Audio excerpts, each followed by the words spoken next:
Today is Saturday, November 13th. The holiday season is right around the corner, and holiday shopping is already in full swing. Experts are telling shoppers to start spending early because of the global supply chain crisis. It's been causing lower inventory and later delivery dates. So today we're talking with two experts all about the trends, tools, and tips you need to know to navigate this year's shopping craze successfully. You'll hear from Kristin McGrath. She's the editor of The Real Deal by RetailMeNot. She shares the most popular items people are buying, plus ideas for some great gifts on a budget. But first, smart shopping expert Trey Bodge offers tactical advice for finding what you want, scoring the best discounts, and much more. Welcome to the Newsworthy Special Edition Saturday, when we sit down with a different expert or celebrity every Saturday to talk about something in the news. Don't forget to tune in every Monday through Friday for our regular episodes, where we provide all the day's news in 10 minutes. I'm Erica Mandy. It's now time for today's Special Edition Saturday. Hi, Trey. Thanks for coming on the Newsworthy. Thanks for having me. So we are being told to shop earlier for the holiday season. I know you are one of those experts that are telling people that. So can you briefly explain why we all need to be shopping earlier? I am not a fan of Christmas creep typically, but this year is going to be different, and here's why. During the pandemic, when we were hoarding our paper towels and sanitizing wipes, the supply chain was disrupted around the world, and retailers and brands and manufacturers have been struggling this entire time to try to get things back in order. And the concern is that with holiday shopping and how busy it gets, that kind of influx of shopping is going to cause a lot of problems in terms of supply chain issues and shipping delays. And so I, and of course, other experts are recommending to consumers that if you can get some of your holiday shopping done now, you probably should. Which types of items do you think people should buy as soon as possible? Sure. So I'm recommending toys, especially those that have popped up on a bunch of hot toy lists, because the demand is going to be very, very high. I would also say certain electronics, because there's also specifically a chip shortage, and chips have a place in things like tablets and laptops and some TVs and smartphones. And so those are things that I would think about getting now. And you can wait on the more general things. Of course, if there are maybe scented candles or a nice throw blanket, things like that, I think you don't have to worry about. But it's really those very specific things in the toy and electronics categories in particular that I would focus on right now. And do you think people will run into short supply even now? Can they expect that it'll come in eventually before the holidays? If there are specific things that you need and you are seeing a delay, at least you're getting your order in now. And be very mindful of the estimated delivery dates that the manufacturer or retailer is offering you. Make sure that that's within a window that's acceptable. Of course, there is a slight chance that maybe they'll reissue that answer later down the road. But I think that as long as you're getting those orders in now, we have plenty of time. And my hope is that customers who are shopping on the early side won't have any disappointment when the Hanukkah and Christmas holidays actually come. What happens if you do end up waiting? Tips for getting some gifts anyway. My advice would be to have another option in mind. So if there's something specific you want and you're having a hard time getting it, maybe find a different gift that might be a good idea, or think about giving a digital gift card, for instance, that the person can then use to buy that item later, like a little bit like a cheeky rain check. That's something that I would recommend. So many major retailers have already started offering seasonal and holiday deals. Do you think Black Friday will sort of be irrelevant this year, or what should people be expecting for that day after Thanksgiving? I don't think that Black Friday will be dead, but what I am hearing is that the deal inventory could be substantially lower. So yes, we are seeing deals from retailers right now. We do typically see that. Walmart and Target and Amazon, they're all kind of fighting for that little piece of the pie if shoppers are starting early. So that this is not unusual. But because I am hearing that the number of deals might be lower around Black Friday, you might be better off shopping right now while the product is in stock and there's a deal happening. I mean, it's kind of a win-win. And then you can check that item off and you don't have to think about it again until the holidays roll around. What are some of your top budgeting tips for holiday shoppers? I'm a big fan of using savings tools like Rakuten, Coupon Cabin, Slick Deals. All three of these platforms have apps that you can use in store to look for savings. And they also have websites. And then they also have something that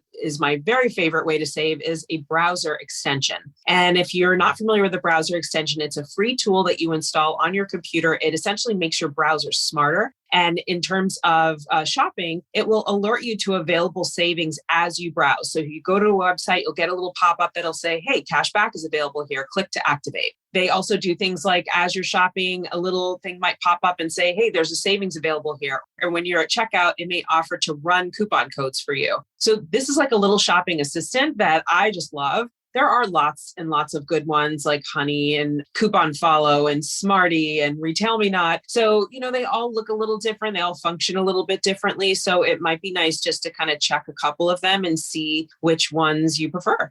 Any other budgeting tips in terms of setting a limit on yourself or how many people you should be buying for, anything like that? I'm a big fan of making a list. I know it sounds obvious, but so many people don't do it. You keep that list in your head and then you go into a store on Black Friday and it's hectic and you end up buying too much or too little, right? So using something like the notes function on your phone, I think is really handy. You have your phone with you at all times anyway. It has a little checkbox that you can tick off as you go, which I find quite satisfying as I'm checking people off. You can list a name and then maybe a budget for each person and some gift ideas, and it'll just help keep you on budget and on task as well. And then the other thing that I would say is I think a lot of us get into these patterns where we're buying for the whole family or your entire office, your whole friend group, things like that. And you end up spending more than you have. And so if you are finding that you're not sure if you're going to be able to spend as much as you've done in previous years, it might be the time to suggest to maybe families, friends, coworkers, just say, hey, why don't we draw names this year? Or why don't we buy only for the kids when it comes to family? And just scale back. I mean, there's really no need to buy for 20 different people in your family. You can just buy for one person, set limits. And I'm sure that everyone who didn't suggest it will be happy that you did. So that's something that I would suggest. I just don't think it's necessary to buy for so many people every single holiday. So how has the pandemic changed shopping in the long term after this year? Well, I think the biggest change is that so many more people are comfortable shopping online. Online shopping really accounted for about 10% of overall shopping before the pandemic. And now it's looking like 21%. That's a huge increase, right? And this is even your late adopter, your older consumer who didn't want to shop online at all. And then the pandemic came and they were stuck at home and they learned how to order their groceries online. So I think that online shopping will continue to grow. It will continue to be a really important way for us to discover and purchase products. That to me is the biggest change that's happened during the pandemic overall. Anything you want to add or just a final thought for our audience? Yeah, the last thing I would say is you never should take a price at face value. And what I mean by that is even in the middle of a sale, for instance, you may see that, this thing is 20% off. Awesome. You might be able to save more. So if you go to a deal site, there may be a coupon that you can stack on to a regular sale that you're already seeing, or maybe your credit card is offering you more points when you shop at certain stores. Credit cards are actually a great resource. If you go to your credit card site, they may have exclusive deals from, say, 20% off Levi's or 50% off Converse or what have you. So don't just take that price and run with it. Just look around a little bit. Take a moment to see if that item is maybe a better price elsewhere. Another thing that I use a lot is the Google shopping tool. It's very simple. You just enter the name of the item in Google and you'll see where it's available online, how much it costs, and then you can decide where to shop and where not to shop. So always shop from an informed place rather than just barreling ahead and buying that thing that you see. Still ahead, what gifts are most popular this year? RetailMeNot's Kristin McGrath shares the results of their annual survey, and she's sharing what items shoppers should wait until Black Friday to buy. But first, let's take a quick break to thank our sponsors. Today's episode is brought to you by Crowd Health. Too many Americans, especially those who don't have health insurance through an employer, like freelancers, for example, find themselves on the hook for thousands of dollars of deductibles, copays, and sky-high premiums. Or they're forced to simply go uninsured. Well, Crowd Health wants to change the way the system works. Crowd Health is not health insurance. It's a community of people looking for a better way to pay medical expenses. For some, being in the Crowd Health community can save hundreds of dollars monthly. Membership is a monthly subscription that you can start or stop whenever it's convenient for you. And from there, Crowd Health works hard to have simple and transparent pricing that can be customized to fit your needs. Crowd Health is able to offer the prices they do because of its community of health-conscious members.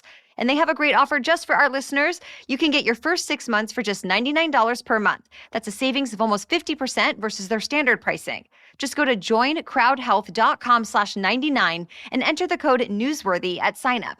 That's joincrowdhealth.com/99 with the promo code newsworthy. Crowd Health is not health insurance. It's a community-powered alternative. Term and conditions may apply.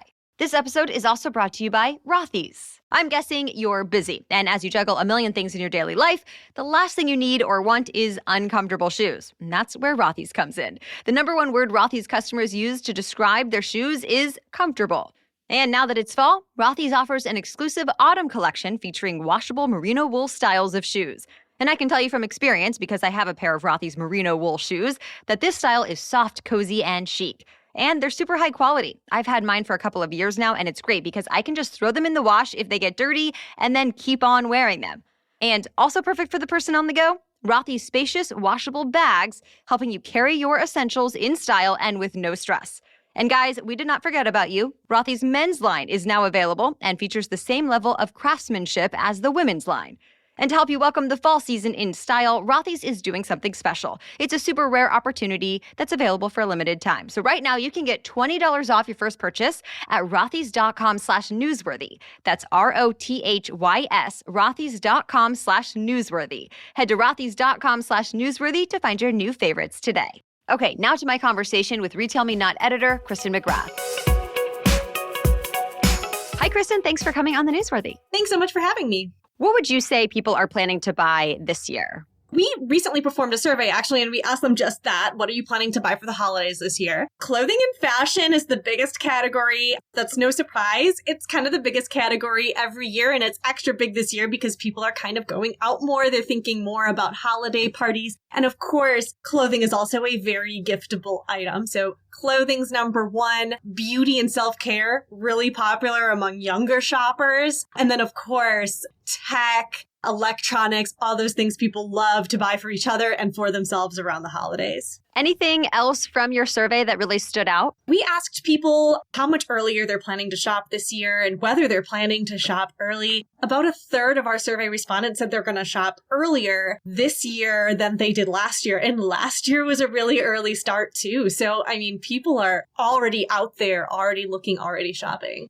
Black Friday is obviously always a big shopping day, but experts this year are saying to shop early as much as possible because of the supply chain issues. Are there items, though, that we should wait to buy because of potential Black Friday deals? And if so, what? So this year, if it's something that you must have and that you really want to gift someone this year, I would say don't wait. If it's on sale now, if it's available now, I would say get it. But if you're in the mood for self-gifting and you're more flexible and you just want to try to get some of the best deals you can, then on Black Friday, I would say focus on those small appliances and small electronics. So things like headphones, AirPods, tablets, any little appliance that goes on your countertop.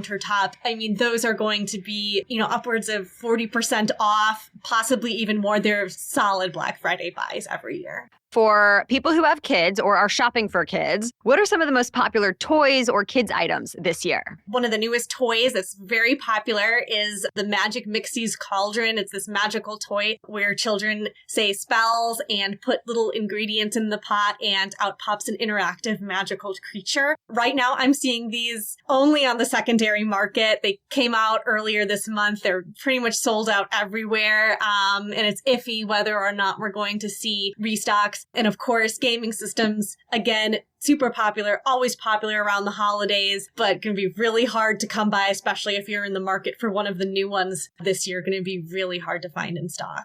If you're on a budget this year, what are some of your top inexpensive gift ideas? Beauty gifts and self-care items. Retailers love to discount these around the holidays. And not only that, they'll often throw in free gifts with purchase. So if you buy, spend a certain amount on a certain beauty brand, they'll throw in a little travel kit. And then, those are things that can make great stocking stuffers that you can turn right around and give to someone else. Smart home gadgets, super giftable. They're super cheap around the holidays because Google, Amazon are going to discount their smart home speakers, their smart plugs, their smart video screens because they know they make great gifts and they really want to get people to buy into their ecosystem of smart home. Amazon is even letting some stores add a local pickup option to checkout on Amazon. I think Amazon's so aware of the concerns this year. They're also adding this instant gifting option where you can send someone a gift, text them or email them. You don't have to send it to their address and it will send them a notification on what you got them. And then they can elect to exchange it or have it shipped or get a gift card instead. So that also helps alleviate the stress of trying to get something shipped to you wrapped and then to your recipient. So we know the pandemic led to a lot more people shopping online. So what can you tell us about the trends this year when it comes to online versus in-store shopping and how it compares to years past? They're going to do 50% of their shopping in stores, 50% online. They're kind of trying to give themselves as many options as possible, enjoy that holiday spirit in stores while also looking for online deals. And last year, it was more heavily online when people were being more safety conscious. So we're kind of seeing a return to store this year. Anything else to add or just a final thought? I would say this is the year to really take advantage of those curbside pickup options. Your options are a little bit lower because you have to be shopping things that a local retailer has in stock at the time you buy it. But with shipping being so iffy this year, especially if you're shopping at a really high volume time like Black Friday, even if you're shopping into early December, I would focus on those curbside pickup options because you can still shop online, but then you can show up at the store, get those gifts, get them ready and not have to worry about those shipping delays. Well, thank you to both of our guests for sharing their insights. Trey Bodge mentioned several online tools to help you save money, including RetailMeNot's online deal finder. We have links to all of those tools mentioned in our show notes. And as always, thank you for making the newsworthy a part of your regular routine. Check us out Monday through Friday for our 10-minute daily news roundups. So we'll be back on Monday. Until then, have a great weekend.